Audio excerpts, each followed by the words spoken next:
হাদিস থেকে গুরুত্বপূর্ণ তাকরীর পেশ করছেন আহসানুল্লাহ সরকার ইসলামিক ফাউন্ডেশন টঙ্গী জামে মসজিদের সম্মানিত খতিব বিশিষ্ট আলেম দ্বীন হক ও হক্কানিয়াতের ঝান্ডাবাহী হযরতুল আল্লাম হযরত মাওলানা আসিফ বিন হারুন সাহেব দামাত বরকাতুহুম বয়ান পেশ করছেন জনানন্দিত ওয়াজ হযরতুল আল্লাম হযরত মাওলানা আসিফ বিন হারুন সাহেব দামাত বরকাতুহুম।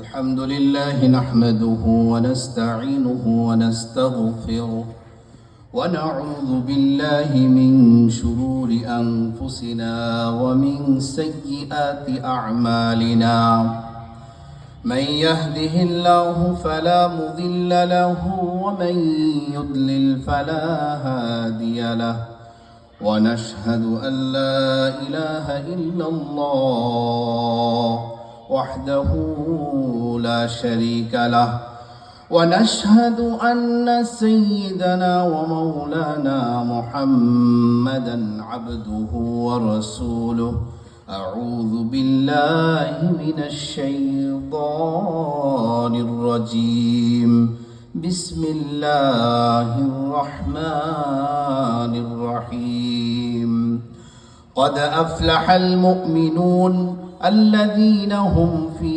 صلاتهم خاشعون والذين هم عن اللغو معرضون والذين هم للزكاة فاعلون والذين هم لفروجهم حافظون إلا على أزواجهم أو ما ملكت أيمانهم فإنهم غير ملومين فمن ابتغى وراء ذلك فأولئك هم العادون والذين هم لأماناتهم وعهدهم راعون والذين هم على صلواتهم يحافظون أولئك هم الوارثون الذين يرثون الفردوس هم فيها خالدون شكر استغفار بولي أستغفر الله الذي لا إله إلا هو الحي القيوم وأتوب إليه أستغفر الله ربي من كل ذنب وأتوب إليه لا حول ولا قوة إلا بالله العلي العظيم محترم معزز حاضرين যেহেতু সময় খুবই সামান্য এই জন্য আর বিস্তারিত আমাদের জিকির আজকারকে আর লম্বা করলাম না, সরাসরি আমি সামান্য অল্প কিছু কথা বলবো আপনাদের সামনে। যেহেতু সময় এত কম যে কথা শুরু করার যেই সময়টুকু সেই সময়টুকু আমি পেয়েছি, যাক আলহামদুলিল্লাহ। তো আজকে আপনারা জানেন আজকে রাজিয়া খাতুন মহিলা মাদ্রাসার উদ্যোগে হিফজ ও দাওরা হাদিস সমাপনকারী শিক্ষার্থীদের বোরকা প্রদান উপলক্ষে এই ওয়াজ ও মাহফিলের যে আয়োজন, এই আয়োজনের পিছনে আমার শ্রদ্ধাভাজন বড় ভাই মাওলানা মুফতি ইউসুফ হাসান ফয়েজি দামাত বরকাতুহুমুল আলিয়া, তিনি যে অক্লান্ত পরিশ্রম করে আমাদের জন্য এই যে মাহফিলকে সাজিয়েছেন, এই মাহফিলের আয়োজন করেছেন। আমরা আমাদের কাজকর্ম ফেলে আমরা যে মাহফিলে এসেছি, যে সময়টুকু দিয়েছি, এই সময় যেন আমাদের একটু কাজে লাগে। এই জন্য আমরা সকলেই যারা যে সমস্ত ওলামা ইকরাম কথা বললেন এবং যারা সামনে কথা বলবেন, আমরা সকলেই যে কথাগুলো বলেছেন এই কথার উপর আমরা সকলেই নিয়ত করি যে আমরা আমল করব। এবং আজকে আমরা সকলেই আমরা এখান থেকে তাওবা করে যাব, কেননা এই যে আমাদের রজব মাস চলতেছে আর সামনে হচ্ছে আর দু একদিন পরে হচ্ছে শাবান মাস। এই শাবান মাসের পরে আসতেছে রমজান মাস। আমাদের হায়াত কিন্তু দ্রুত চলে যাচ্ছে। একটু চিন্তা করে দেখেন, এই যে রমজান চলে আসলো, এই যে গত রমজান আমরা যে শেষ করলাম, মনে হয়ে যেন এই যে কয়েকদিন আগে রমজান শেষ করলাম, ঠিক কিনা? এই জন্য আমাদের হায়াত হচ্ছে খুবই সামান্য অল্প সময়ের জন্য মহান রব্বুল আলামিন আমাদেরকে পৃথিবীর বুকে পাঠিয়েছেন। আল্লাযী খলাকাল মাউতা ওয়াল হায়াতা লিয়াবলুয়াকুম আইয়ুকুম আহসানু আমালা। আল্লাহ রাব্বুল আলামিন সূরা মুলকের মধ্যে বলছেন যে এই আমাদের এই জীবন এবং মৃত্যু আল্লাহ রাব্বুল আলামিন সৃষ্টি করেছেন কি জন্য? লিয়াবলুয়াকুম, পরীক্ষা করার জন্য। আইয়ুকুম আহসানু আমালা, যে আমাদের মধ্যে কে কর্মে উত্তম। আজকে আমি যেহেতু সময় কম, আমি সূরা মুমিনুন থেকে কয়েকটি আয়াত তেলাওয়াত করেছি। মুমিনদের বৈশিষ্ট্য সম্পর্কে আমি দুই একটি কথা বলবো। আমি কোনো লম্বা কোনো ঘটনায় যাব না, শুধুমাত্র পবিত্র কোরআনের অনুবাদ এবং অল্প চারটি কথা বলবো। প্রিয় ভাইয়েরা, আমরা সকলেই সর্বপ্রথম মহান রব্বুল আলামিন আমাকে আমল করার তৌফিক দান করে সকলে বলে আমিন। এবং আপনারা যারা শুনবেন আপনারাও আমলের নিয়তে শুনবেন, ইনশাআল্লাহ রাজি আছেন তো? আল্লাহ পাক আমাদের সকলকে কবুল করুক, সকলে বলে আমিন। প্রিয় ভাইয়েরা, আমরা সকলে মুমিন হতে চাই তো নাকি? মুমিনদের বৈশিষ্ট্য আল্লাহ রাব্বুল আলামিন সূরা মুমিনুনের মধ্যে স্পষ্ট উল্লেখ করেছেন, 7টি বৈশিষ্ট্যের কথা বলেছেন। আজকে আমি এই 7টি সংক্ষিপ্তভাবে শুধু অনুবাদ করব, যেহেতু বিস্তারিত যাওয়ার কোনো সময় নেই। আপনি শুধু মিলিয়ে দেখবেন যে আপনার মধ্যে সেই বৈশিষ্ট্য আছে কিনা। যদি না থাকে, আপনার মধ্যে সেই বৈশিষ্ট্য ফিট করার নিয়ত আছে তো নাকি? আর আপনি যদি ফিট করেন তাহলেই কিন্তু আপনি মুমিন হতে পারবেন, ঠিক কিনা? প্রিয় ভাইরা, প্রথমে আল্লাহ রাব্বুল আলামিন বলছেন যে কদ আফলাহাল মুমিনুন, যে মুমিনরা সফল কাম হয়েছে। মুমিনরা কি হয়েছে? সফল কাম হয়েছে। মুমিন তারা যারা, আল্লাহ রাব্বুল আলামিন একে একে তাদের বৈশিষ্ট্য বর্ণনা করার আগেই বলছে যে আমার মুমিনরা সফল কাম। এবং এই আয়াতগুলো, এই বৈশিষ্ট্যগুলো বলার পরে বলছে উলাইকা হুমুল ওয়ারিসুন, এরা হচ্ছে ওয়ারিস। কিসের ওয়ারিস? আল্লাযীনা ইয়ারিসুনাল ফিরদাউস, তারা হচ্ছে ফিরদাউসের ওয়ারিস। বলেন সুবহানাল্লাহ। তারা হচ্ছে কি? ফিরদাউসের ওয়ারিস, অর্থাৎ ফিরদাউস কি জান্নাত। আল্লাহু আকবার। আল্লাহ রাব্বুল আলামিন আমাদেরকে কত সুন্দর করে বুঝিয়ে বলছেন, আপনি যদি কোনো সম্পত্তি রেখে যান, মনে করেন আপনি 10 কাঠা সম্পত্তি মোরকুল এলাকায় রেখে গিয়েছেন, এই সম্পত্তির ওয়ারিস কে হবে? আপনার সন্তানরা, ঠিক কিনা? আল্লাহ রাব্বুল আলামিন দেখেন আমাদেরকে কি বলেছেন, যে আল্লাযীনা ইয়ারিসুনাল ফিরদাউস, যে এরা হচ্ছে ওয়ারিস। কিসের ওয়ারিস? ইয়ারিসুনাল ফিরদাউস, ফিরদাউসের ওয়ারিস। হুম ফিহা খালিদুন, তারা সেখানে সারা জীবন শুধু থাকতেই থাকবে। বলেন সুবহানাল্লাহ। তাহলে যে ব্যক্তি একবার জান্নাতে প্রবেশ করবে, সে আর জীবনে কখনো বের হবে না, ঠিক কিনা? আপনি যে সম্পত্তিগুলো রেখে গিয়েছেন, এই সম্পত্তিগুলো আপনার সন্তান পাবে। আপনার সন্তান একদিন এই দুনিয়া ছেড়ে চলে যাবে, চলে যাওয়ার পরে তার সন্তান পাবে, ঠিক কিনা?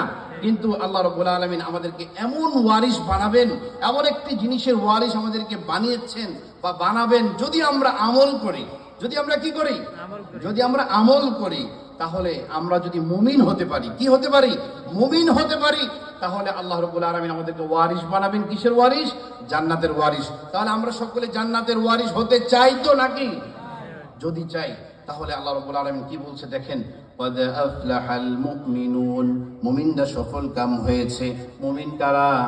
কদ আফলাহাল মুমিনুন বলে আল্লাহ রাব্বুল আলামিন বলছেন আল্লাযীনা হুম ফি সলাতিহিম খাশিউন, মুমিন হচ্ছে তারা যারা নামাজের মধ্যে খুশু অর্জন করে। ও আমার প্রিয় ভাইয়েরা, দুর্ভাগ্য আমরা তো নামাজও পড়ি না অনেকে। আজকে এই মাহফিল থেকে আসুন, আমরা তওবা করি। রাজিয়া খাতুন মহিলা মাদ্রাসার এই ওয়াজ মাহফিল থেকে আসুন, আজকে থেকে তওবা করি। প্রিয় যুবক ভাইয়েরা, অনেক যুবক ভাই অপেক্ষা করতেছে কখন আমার 40 বছর হবে, কখন আমি লাঠি ধরে হাঁটবো, তখন আমি কোনো কাজ থাকবে না, তখন আমি মসজিদে যাব। ও আমার প্রিয় যুবক ভাই, তোমার হাত ধরে বলি, তোমার পা দুটি দাও, তোমার পা দুটি ধরে আমি তোমার কাছে আজকে অনুরোধ করতে চাই, মাহফিল থেকে তুমি যে আশা করতেছো হতে পারে আগামীকালকে তোমার রোড অ্যাক্সিডেন্টে মৃত্যু হতে পারে, ঠিক কিনা? ও আমার প্রিয় ভাইয়েরা, প্রিয় যুবক ভাইয়েরা, আজকে দেখেন, যদি পরিসংখ্যান করেন, আজকে আমাদের সমাজে সবচেয়ে বেশি মৃত্যুবরণ করছে যুবক ভাইয়েরা। দেখেন, আপনারা জরিপ করে দেখেন, অনেক যুবক ভাইয়েরা অসুস্থতার কারণে চলে যাচ্ছে, রোড অ্যাক্সিডেন্টে চলে যাচ্ছে, মুহূর্তের মধ্যেই ভালো, মুহূর্তের মধ্যে নেই। এরকম খবর পান না? তাহলে যে যুবক ভাই, আপনি যে অপেক্ষা করছেন যে আপনার যখন বয়স হবে, তারই যখন পাকবে, আপনি তখন নামাজ ধরবেন। কিন্তু আল্লাহ সূরা মুমিনুনের মধ্যে বলছে, মুমিন তারা যারা নামাজের মধ্যে খুশু করে, অর্থাৎ ধীরস্থির ভাবে, ধৈর্য সহকারে, সুন্দরভাবে যারা নামাজ আদায় করে, তাদেরকে মুমিন বলা হচ্ছে। তাহলে আজকে থেকে যারা আমরা নামাজ পড়ি না, আজকে দেখেন বাজার ঘাটে কত মানুষ, হাজার হাজার লক্ষ লক্ষ মানুষ, কিন্তু মসজিদের মধ্যে আজকে মানুষ মুসল্লি নেই, ঠিক না? আজকে মুসল্লি, আজকে ফজরের দেখেন, ফজরের সময় শুধুমাত্র একটি কাতার মুসল্লি দেখা যায়, জোহরের সময় 3টি কাতার দেখা যায়, আসরে আবার কমে যায়, কারণ ঘুমের সময়।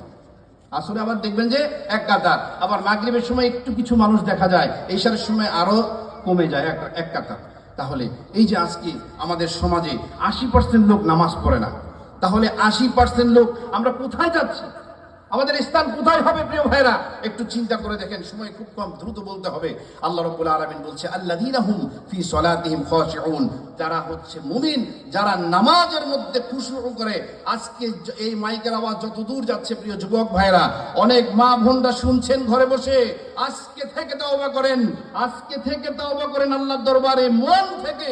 আল্লাহ রাব্বুল আলামিন বলছে ইয়া আইয়ুহাল্লাযীনা আমানু, হে ইমানদারগণ, তুবু ইলাল্লাহি তাওবাতান নাসুহা, হে আমার মুমিনগণ, তোমরা তওবা করো, অন্তর থেকে তওবা করো, তাওবাতান নাসুহা।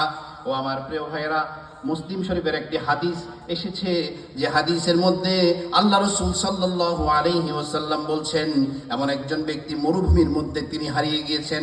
মরুভূমির মধ্যে এখানে সামনে মাইলকে মাইল, পিছনে মাইলকে মাইল তিনি সফর করছেন। এমন অবস্থায় ক্লান্ত হয়ে একটি গাছ পেয়েছেন।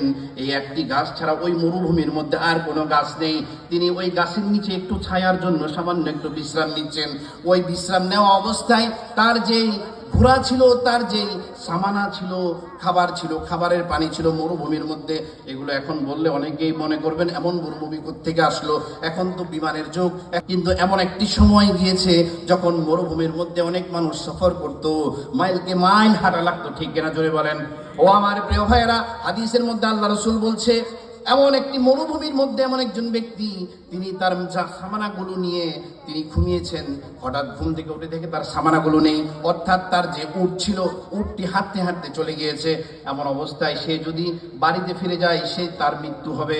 যদি সেই সফর যেখানে করতে যাবে সেখানে যদি যায়, তখনও তার মৃত্যু হবে। অর্থাৎ এমন একটি মরুভূমি যেখানে আশেপাশে কিছু নেই। তার যে সঙ্গী উট ছিল, উটের মধ্যে খাবার ছিল, খাবারের পানি ছিল, উত্তপ্ত রোদ। এমন অবস্থায় সে যখন সব হারিয়ে গেছে, সব হারিয়ে সে তখন জীবনের মায়াকে ত্যাগ করে সে এখন বুঝতে পেরেছে যে তার আর এখন মৃত্যু ছাড়া কোনো উপায় নেই।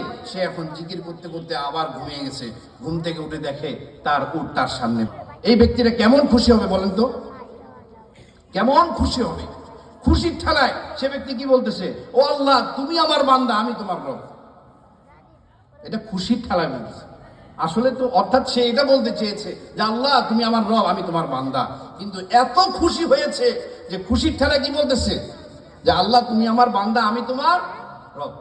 আসলে কিন্তু খুশির ঠেলায় আমরা অনেক সময় খুশির ঠেলায় অনেক কিছু উল্টাপাল্টা বলে ফেলি না? আহা প্রিয় ভাইরা, একটু চিন্তা করে দেখেন, এই ব্যক্তি যতটা না খুশি হয়েছে, তার থেকেও বেশি খুশি হয় যখন বান্দা আল্লাহর দরবারে তাওবা করে বলেন সুবহানাল্লাহ। তা আজকে আমরা তওবা করতে পারবো তো? অন্তর থেকে খালেস নিয়তে তওবা করব। দিনের পর দিন নামাজ পড়ছি না, আমরা আজকে নিয়ত করব, আজকে এই রাজিয়া খাতুন মহিলা মাদ্রাসার মাহফিল থেকে আজকে আমরা তওবা করে যাব। এই মাইকের আওয়াজ যত দূর যাচ্ছে, এই মাইকের আওয়াজ যত দূর যাচ্ছে, আমরা যারা শুনছি, আমরা আজকে আমি শুধুমাত্র আপনাদেরকে একটি মাত্র মেসেজ দিতে পেরেছি, সেটা হচ্ছে নামাজের মেসেজ। অর্থাৎ আজকে আপনি তাওবা করবেন, অন্তর থেকে খালেস নিয়তে তাওবা যদি করেন, আল্লাহ রাব্বুল আলামিন আপনার উপর এমন খুশি হবে, এমন খুশি হবে যে এই ব্যক্তি মরুভূমির মধ্যে সব হারিয়ে হঠাৎ পেয়ে যে এত খুশি হয়েছে, তার থেকে বেশি খুশি হবে কে? আল্লাহ রাব্বুল আলামিন। প্রিয় ভাইরা, আল্লাহ রাব্বুল আলামিন তার থেকে বেশি খুশি হবে। আমরা আজকে থেকে তওবা করি। অনেকে এমনও আছে, অনেক মুরব্বীরা 30 বছর, 35 বছর, 40 বছর যাবত নামাজ পড়তেছেন না। ভাবতেছেন যে সারা জীবন তো নামাজ পড়লেন না, কি আর নামাজ পড়ে কি হবে? নাউজুবিল্লাহ। প্রিয় ভাই, এই কথা মনে করবেন না। আল্লাহ রাব্বুল আলামিন বলছে, লা তাকনাতু মির রাহমাতিল্লাহ, তুমি আমার রহমত থেকে নিরাশ হয়ে যেও না। ইন্নাল্লাহা ইয়াগফিরুজ যুনুবা জামিআ, নিশ্চয় তোমার যত গুনাহ আছে আমি আল্লাহর কাছে তুমি ক্ষমা চাও, আমি তোমার সকল গুনাহ ক্ষমা করে দেব। বলেন সুবহানাল্লাহ। প্রিয় ভাইরা, আর 5 মিনিটের মধ্যে শেষ করে দিচ্ছি। তাহলে সর্বপ্রথম কি? আল্লাযীনা হুম ফি সলাতিহিম খাশিউন, যারা নামাজের মধ্যে খুশু করবে। আল্লাযীনা হুম আনিল লাগবি মুরিদুন, যারা অনর্থক কথাবার্তা থেকে বেঁচে থাকবে। আজকে সমাজের মধ্যে আমরা অনর্থক কথা বলি, গীবত করি। এই গীবত করা, কোনো ভাইয়ের সম্পর্কে গীবত করা, আল্লাহ এটা কি বলেছেন? মৃত ভাইয়ের গোশত খাওয়ার সমতুল্য বলেছেন। নাউজুবিল্লাহ। আপনার আপন ভাইয়ের, আপন ভাই না শুধু আপন মৃত ভাইয়ের গোশত খাওয়া যেমন, আল্লাহ রাব্বুল আলামিন বলছেন, বান্দা তুমি যদি আমার অন্য কোনো বান্দার সম্পর্কে মিথ্যা গীবত করো, সত্য গীবতও করো, সেটা হবে তোমার আপন মৃত ভাইয়ের গোশত খাওয়ার সমান। নাউজুবিল্লাহ। ওয়াল্লাযীনা হুম আনিল লাগবি মু'রিদুন, যারা অনর্থক কথাবার্তা থেকে বেঁচে থাকে তারা হচ্ছে মুমিন। ওয়াল্লাযীনা হুম লিয-যাকাতি ফাঈলুন, যারা যাকাত প্রদান করে, দান সদকা করে, তারা হচ্ছে মুমিন। ওয়াল্লাযীনা হুম লিফুরুজিহিম হাফিজুন, যারা লজ্জাস্থানকে হেফাজত করে, আমি সংক্ষেপে বলছি, তারা হচ্ছে মুমিন। আল্লাহ রাসূলের একটি হাদিস, মাইয়াজমাল লিমা বাইনা লিহিয়াইহি ওয়া মা বাইনা রিজলাইহি আজমানু লাহুল জান্নাহ। ও আমার প্রিয় ভাইয়েরা, হযরত চলে আসছে, আমার কথা লম্বা করব না, আমি শেষ করে দিচ্ছি। আল্লাহ রাসূল বলছে, যে ব্যক্তি লজ্জাস্থানের হেফাজত করবে এবং দু চোয়ালের মধ্যবর্তী জিহ্বাকে হেফাজত করবে, মাইয়াজমান লি মা বাইনা লিহিয়াইহি ওয়া মা বাইনা রিজলাইহি আজমানু লাহুল জান্নাহ। খুবই আশ্চর্যজনক একটা হাদিস। এই হাদিসটাও যদি আমরা একটু অন্তরের মধ্যে গেঁথে নিতে পারি, আজকের এই মাহফিলে আসা সফল হবে। আল্লাহ রাসূল কি বলছে, যে ব্যক্তি এই দু চোয়ালের মধ্যবর্তী জিহ্বাকে হেফাজত করতে পারবে, অনর্থক কথা বলবে না, মিথ্যা কথা বলবে না, গীবত করবে না, হারাম কথা বলবে না, সে যদি এটাকে হেফাজত করতে পারে। আরেকটা হচ্ছে লজ্জাস্থান, দুরানের মধ্যবর্তী যে লজ্জাস্থানকে হেফাজত করতে পারবে। আল্লাহ রাসূল কি বলছে, আজমানু লাহুল জান্নাহ, আমি আমার সেই উম্মতের জান্নাতের জিম্মাদার হয়ে যাব। বলেন সুবহানাল্লাহ। এত আস্তে কেন? আরো জোরে বলেন সুবহানাল্লাহ। আমার রাসূল যদি আমার জান্নাতের জিম্মাদার হয়ে যায়, তাহলে আমার আর জান্নাতের কোনো টেনশন আছে? তাহলে আমাকে আপনাকে দুটি জিনিসের হেফাজত করতে হবে। একটি হচ্ছে দু চোয়ালের মধ্যবর্তী আমার জিহ্বাকে হেফাজত করতে হবে, আরেকটা হচ্ছে কি, দুরানের মধ্যবর্তী আমার লজ্জাস্থানকে হেফাজত করতে হবে। হারাম কাজে লিপ্ত হওয়া যাবে না। প্রিয় ভাইয়েরা, ওয়াল্লাযীনা হুম লিফুরুজিহিম হাফিজুন, হ্যাঁ, 4 নম্বর মুমিনের বৈশিষ্ট্য, যারা কি করবে, লজ্জাস্থানকে হেফাজত করবে। ওয়াল্লাযীনা হুম লিআমানাতিহিম ওয়া আহদিহিম রাউন, যারা আমানত রক্ষা করবে। ওয়াহদিহিম রাউন, যারা কি করবে, ওয়াদা রক্ষা করবে। আপনি কারোকে কথা দিয়েছেন, কথা মতো আপনি সেই ওয়াদা রক্ষা করা, এটা হচ্ছে মুমিনের বৈশিষ্ট্য। আমানত, আপনাকে কেউ আমানত রেখেছে, কেউ বলল, ভাই আমি তোমাকে এই কথাটা বললাম, কাউকে বলিও না, আপনি আবার আরেকজনকে বলতেছেন, ভাই ও এটা করছে, হ্যাঁ এই কথা তুমি কাউকে বলিও না, এই যে আমানতের খেয়ানত করলেন, যদি তাহলে মুমিন হতে পারবেন না। আমানত রক্ষা করা মুমিনের বৈশিষ্ট্য, ওয়াদা রক্ষা করা মুমিনের বৈশিষ্ট্য। আপনি কারো থেকে ধার নিয়েছেন, আপনি বলেছেন অমুক দিন দিয়ে দেবো, অমুক দিন আপনাকে দিয়ে দিতে হবে, এই যে ওয়াদা রক্ষা করলেন, এটা হচ্ছে মুমিনের বৈশিষ্ট্য। এরপরে আল্লাহ রাব্বুল আলামিন আবার বলছে, ওয়াল্লাযীনা হুম আলা সালাওয়াতিহিম ইউহাফিজুন, যারা নামাজকে সংরক্ষণ করবে, নামাজকে সময় মতো আদায় করবে। আজকে আমরা জোহরের নামাজ পড়ি, মা বোনরা শুনছেন, আমরা সকল বাড়ির কাজ টাজ সেরে আসরের আজান দিবে সেই সময় জোহরের নামাজ পড়ি, ঠিক কিনা? আল্লাহ রাব্বুল আলামিন বলছে, মুমিন তারা যারা সময় মতো নামাজ পড়বে। ইন্নাস সালাতা কানাত আলাল মুমিনিনা কিতাবাম মাওকুতা, মুমিন হচ্ছে সময় মতো যত্ন সহকারে নামাজ পড়বে। এক ওয়াক্ত নামাজ পড়ে আরেক ওয়াক্ত নামাজের জন্য অপেক্ষা করবে। এরপরে আল্লাহ বলছে, উলাইকা হুমুল ওয়ারিসুন, তারা হচ্ছে জান্নাতের ওয়ারিস। প্রিয় ভাইরা, তাহলে সংক্ষেপে বললাম, এই 7টি বৈশিষ্ট্য আমার আপনার মধ্যে আছে কিনা একটু চিন্তা করে দেখেন।